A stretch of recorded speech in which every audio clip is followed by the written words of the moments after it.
Hello प्यारे बच्चों, बेटा कक्षा 4 में सप्ताह 17 के अंतर्गत सामाजिक ज्ञान में हम सब पढ़ेंगे पर्व एवं त्योहार।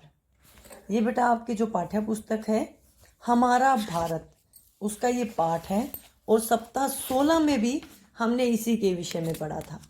अगर आप लोगों को याद हो तो पेज नंबर 83 पे है पर्व एवं त्योहार, खुशियाँ एवं उत्साह, पाठ 9 है ये। और जब पिछली वीडियो में हमने बात की थी तो हमने जाना था राष्ट्रीय त्योहार। कौन से बेटा? राष्ट्रीय त्योहार। आज उसी से आगे हम सामाजिक या धार्मिक त्योहार जो धर्म से जुड़े हुए हैं। हिंदू लोग अलग मनाते हैं, मुस्लिम लोग अलग मनाते हैं, सिख अलग मनाते हैं, ईसाई अलग मनाते हैं, उनके धर्मों से जुड़े हुए त्योहारों की चर्चा करेंगे। ठीक है, पाठ को विस्तृत रूप से आप पाठ्य पुस्तक से पढ़ लीजिएगा। यहाँ पे मैं वर्कशीट को हल कराऊंगी। आगे बढ़ने से पहले आप सभी से वही एक छोटी सी रिक्वेस्ट है, जो लोग मेरे चैनल पे नए हैं या पहले से भी जुड़े हुए हैं तो आप लोग मेरे चैनल को सब्सक्राइब कर लीजिए बेटा। नीचे लिखा हुआ है सब्सक्राइब। मेरे चैनल का नाम है प्राइमरी क्लासेस बाय विजयंती रानी। विजयंती रानी बेटा मेरा नाम है और प्राइमरी क्लासेस बाय विजयंती रानी मेरे चैनल का नाम है। तो आज सभी बच्चे चैनल को सब्सक्राइब कर लेना, नीचे लिखा हुआ है। ठीक है बेटा, चलिए अब बात करते हैं अपनी वर्कशीट की। पहला प्रश्न आपका, खाली स्थान भरो। बुराई पर अच्छाई की विजय, धार्मिक, होली, याओसंग, दीप, ये आपके हिंट हैं और ये भरने। रक्षाबंधन एक कैसा त्योहार है? धार्मिक त्योहार है। दशहरा कब किस चीज का प्रतीक? अभी दशहरा गया, आप लोगों ने देखा होगा रावण के, कुंभकर्ण के पुतले जलाए जाते हैं। ये त्योहार बेटा बुराई पर अच्छाई की जीत का प्रतीक है। असत्य, झूठ पर सच की जीत का प्रतीक है। ठीक है, किसका? बुराई पर अच्छाई की जीत का प्रतीक है। दिवाली पर लोग क्या करते हैं? दीप जलाते हैं। होली रंगों का त्योहार है। याओसांग त्योहार मणिपुर में 6 दिनों तक मनाते हैं। कितने दिनों तक मनाते हैं? 6 दिनों तक। ठीक है, देखिए बेटा सभी खालिस्तान मैंने फिल कर दिए हैं। रक्षाबंधन एक धार्मिक त्योहार है। दशहरा बुराई पर अच्छाई की विजय का प्रतीक है। दीपावली पर लोग दीप जलाते हैं। होली रंगों का त्योहार है और याओसांग त्योहार मणिपुर में 6 दिनों तक मनाया जाता है। अब बात करते हैं अगले प्रश्न की। इसमें आप लोगों को सही गलत बताना है। दशहरा रावण पर श्री राम की विजय के खुशी के रूप में मनाते हैं। ये बिल्कुल सही बेटा। दशहरा और दिवाली दो त्योहार श्री राम से जुड़े हुए हैं। इस दिन, दशहरे के दिन राम ने रावण को मारा था और दिवाली के दिन राम जी 14 वर्ष का वनवास काटकर अपने घर वापस आए थे। ठीक है, तो ये बिल्कुल सही है। अगला है दशहरे पर दुर्गा पूजा भी करते हैं। ये गलत है बेटा। ये भी सही है बेटा, गलत नहीं है। सॉरी, मैंने गलत बोल दिया था। दशहरे पर कई लोग देवी दुर्गा की पूजा भी करते हैं। क्यों? क्योंकि बेटा जो देखो, इससे पहले नवरात्रे आते हैं, 9 दिन तक माता के व्रत रखे जाते हैं। उसके बाद दशहरा 10वें दिन आता है।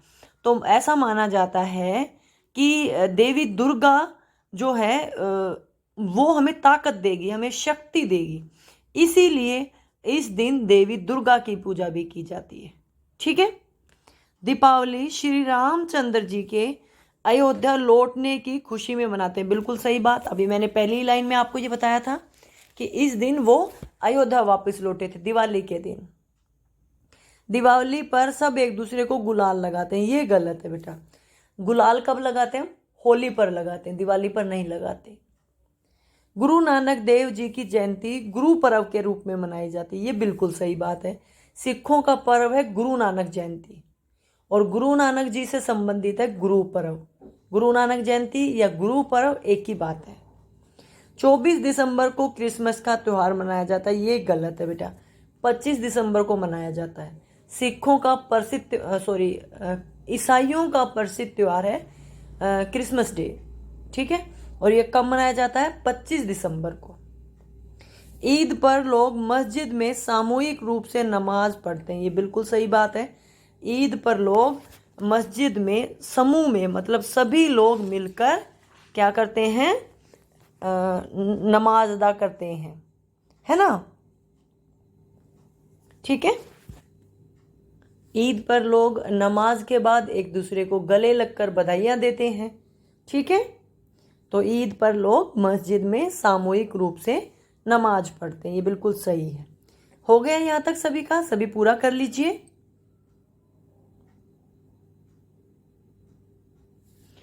अगला प्रश्न आपका, मुहर्रम के साथ हुसैन और हसन की शहादत की कहानी जुड़ी हुई है। बिल्कुल सही बात है बेटा।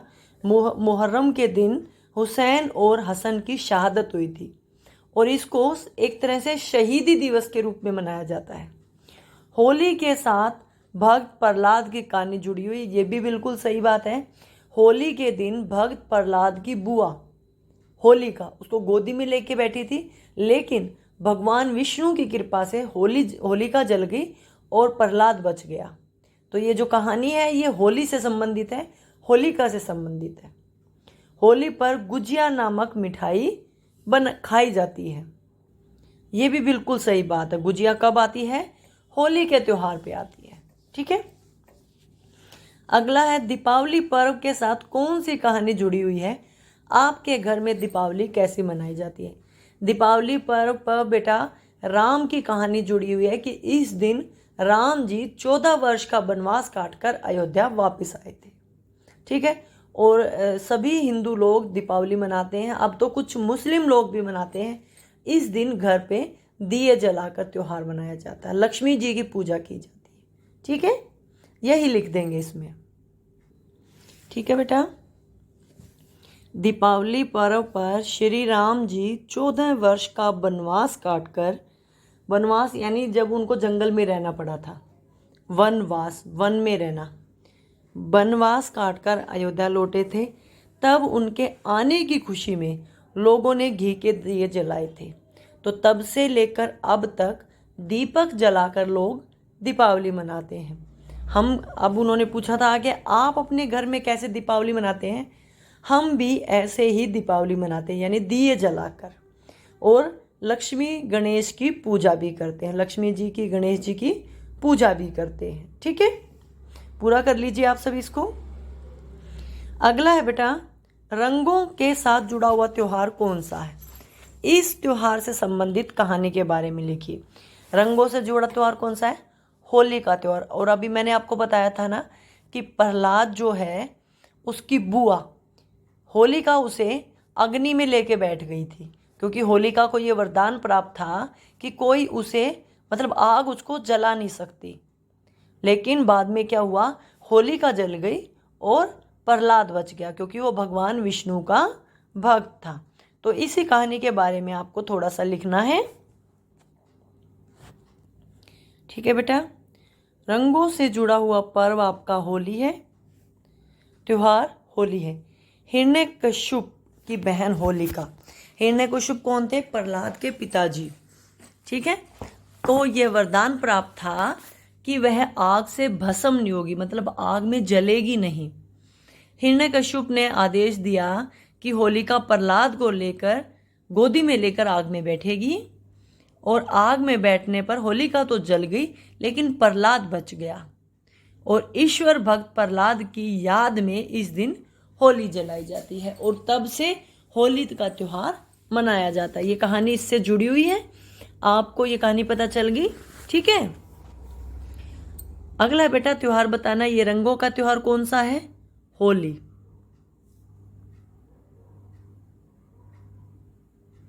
ये दीपों का त्योहार? दीपावली। रक्षाबंधन, क्योंकि इसमें राखी बनी हुई है, रक्षाबंधन। ये बच्चे कितने खुश हैं, एक दूसरे को गले लग रहे हैं। ईद। ठीक है। कंप्लीट कर लीजिए आप सभी इसको। होली, दीपावली, रक्षाबंधन, ईद। प्रश्न 5 तक सभी बच्चे पूरा कर लीजिए बेटा। आगे बात करते हैं जीवन कौशल में उपहार को कैसे सजाएं। इसके लिए आपको क्या क्या चाहिए? रंगीन कागज, कैंची, रंगीन टेप, रिबन।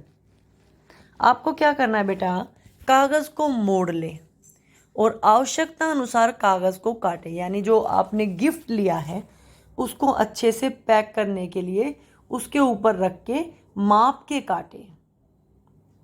ठीक है, कागज के दोनों तरफ से मोड़ कर टेप लगा दे। जैसे कॉपी को कवर चढ़ाते ना, ऐसे ही गिफ्ट को इसके अंदर रख के और दोनों तरफ से ऊपर नीचे से मोड़ कर उसको रंगीन टेप लगा दे ताकि सुंदर लगे। अब दूसरी तरफ के कोनों को मोड़कर टेप लगा दे। पहले एक तरफ से लगा दिया, फिर दूसरी तरफ से लगा दिया।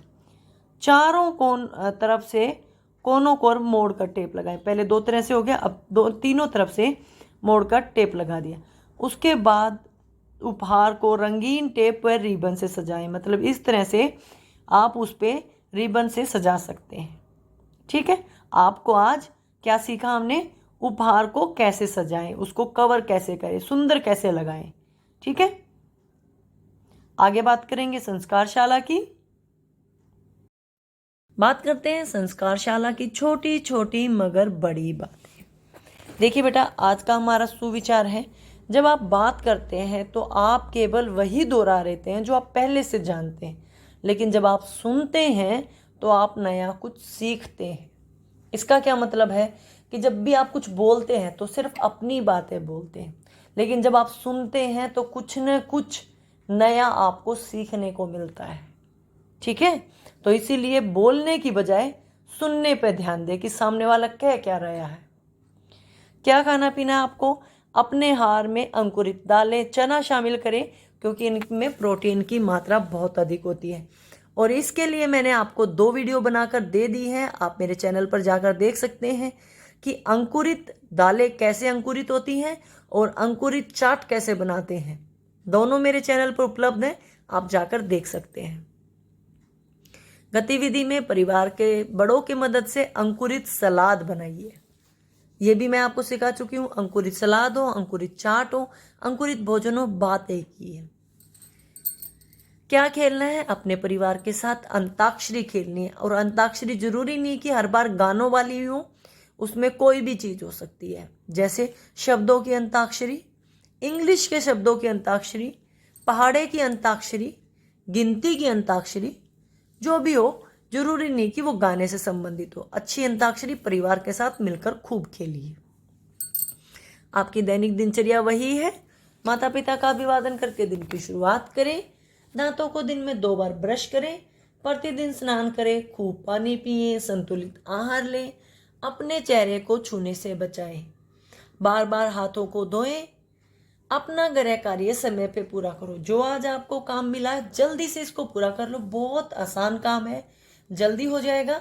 और इसको अपने टीचर को भेज दो।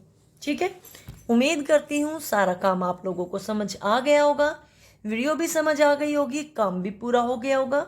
वीडियो अच्छी लगे तो लाइक कर देना, चैनल को सब्सक्राइब कर लेना। वीडियो देखने के लिए आपका बहुत बहुत धन्यवाद।